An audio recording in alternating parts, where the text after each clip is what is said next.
This video is brought to you by Sporlin. Quality, integrity, tradition.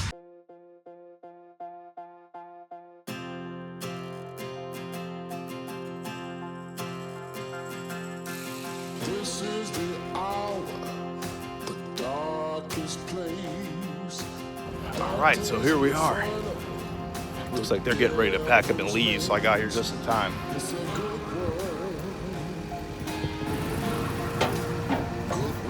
Wow, look at this thing. Hey, I'm Andrew. Andrew, Michael, nice to meet you. Mike. So what do we got out here?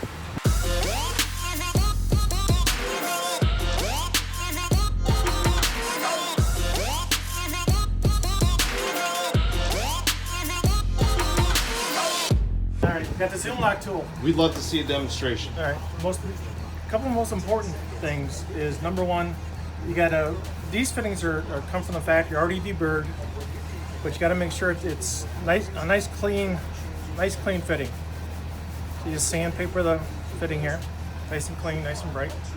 Make sure there's no rough edges or anything like that on it. And this is a depth gauge that we use to put the fitting in there, and you just mark it. It's kind of like dummy proof here. Just trying to make it as easy as possible on with the guys that use it out in the field. Sure. And then what you do, you just take our fitting and slide it in all the way down to the black mark here. And it's also got a dimple here where it stops. So the black mark is kind of like a secondary, it's just like a safety thing.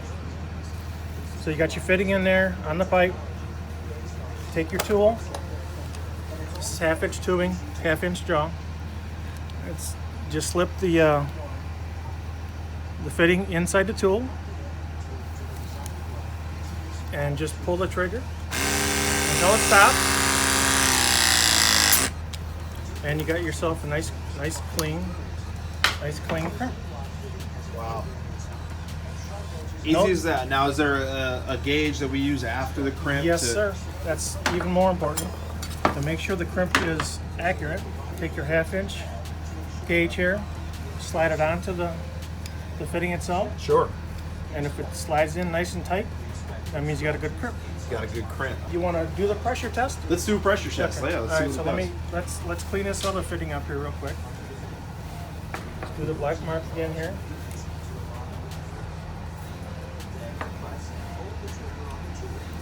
Make sure everything is, you slide it in until it goes no farther where the black mark is.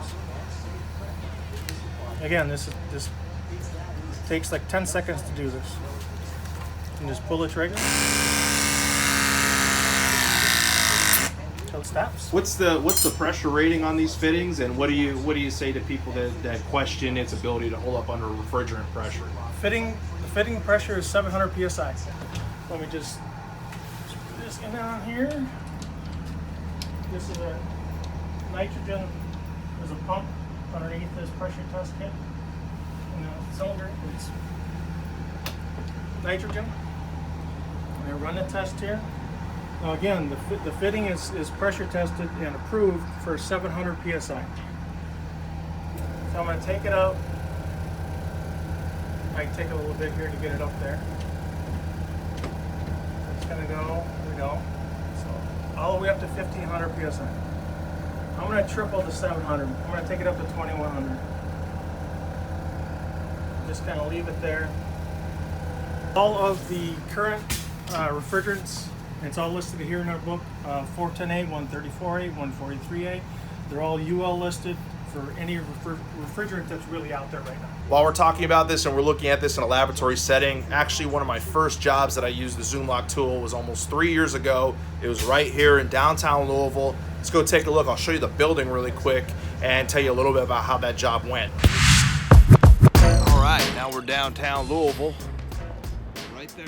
We did a VRF install. It's been close to 3 years now, and we had 500-600 feet of pipe, 4 stories, everything from 1 1/8 pipe all the way down to 1/4 inch. So this was for a 911 call center. You couldn't take this place offline, and they couldn't risk having an open flame in the building. So because of that, this job was spec'd to have zero flame whatsoever, making that the perfect job and application for a tool like Zoomlock. It is crucial though to make sure you're following those install preparation steps. During that install, I had one joint where I did not prep the pipe correctly, and I didn't create that chamfered beveled edge on the inside and outside edge of that pipe like you're supposed to. I fitted the fitting on, and a few seconds before I was getting ready to crimp it, I remembered that I hadn't finished the prep. So I pulled the fitting apart to prep my pipe, and sure enough, I saw a little tail kind of hanging out.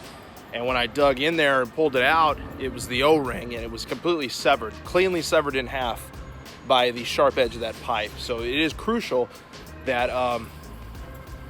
the proper steps are followed and you really do it correctly. When done correctly, this product really doesn't fail the way people, I think, suspect or have suspected it would in the past. Anyways, guys, it's freezing out here, and I don't really know why. This was really kind of unnecessary for me to come all the way out here just to show you that job. I could have just told you. Let's go back and see Mike at the bus. All right, we're back. We're going back to the pressure vessel here, and we're still up here in between the 2,000, 2,500 mark. Can we go ahead and just max this mother out and see what happens, see if we can actually destroy this thing and what it takes to do so? So what I'm going to do right now, I'm going to take it up to about 3,500 PSI. And still, everything's cool. Everything's good. So now I'm going to crank it up a little bit higher. I'm going to go with like maybe 3,800 PSI. Still good. It's been sitting there now for about 15, 20 seconds. I'm going to crank it up a little bit higher. Pretty soon here you're going to see. There it goes. Just burst.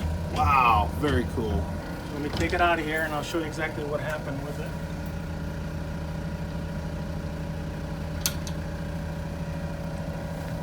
And what you see here is the copper actually burst, not the fitting. Wow. So the fitting is still intact. Everything is fine as far as the fitting is concerned, but the copper actually burst at that PSI. And if you got that much PSI in a system you're working on, you better get out of the building. You got bigger problems than a leaking joint. Exactly. Yeah, very impressive. Well, we've got Zoomlock rated caps. We got caps here, and these are actually flares, so perfect for what, mini split applications? Yes, mini splits. We just came out with those. Got everything from long sweep elbows to T's to Y's to anything you need. When I did that job in Louisville, it was a first generation Zoomlock tool, and we were limited to, I think, 1 and 8 at the time. Correct. So Yes. where are we now? It looks like 1 and 5/8. Right now we're up to 1 3/8.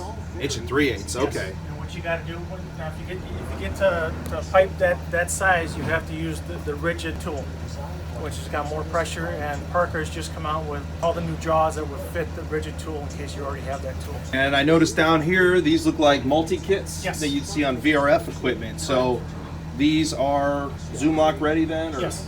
Yes. All right, well, Michael, it's been a pleasure. It looks like you guys are winding up, ready to head back home. Yep. There's nobody around here. Can I go ahead and bring a tool home here? No, I'm afraid we can't. Come on, Mike. I drove all the way out here, and I'm kind of a big deal.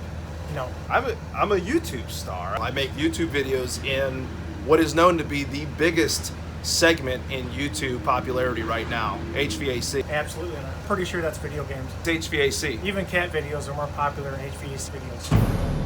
We have to get going here now.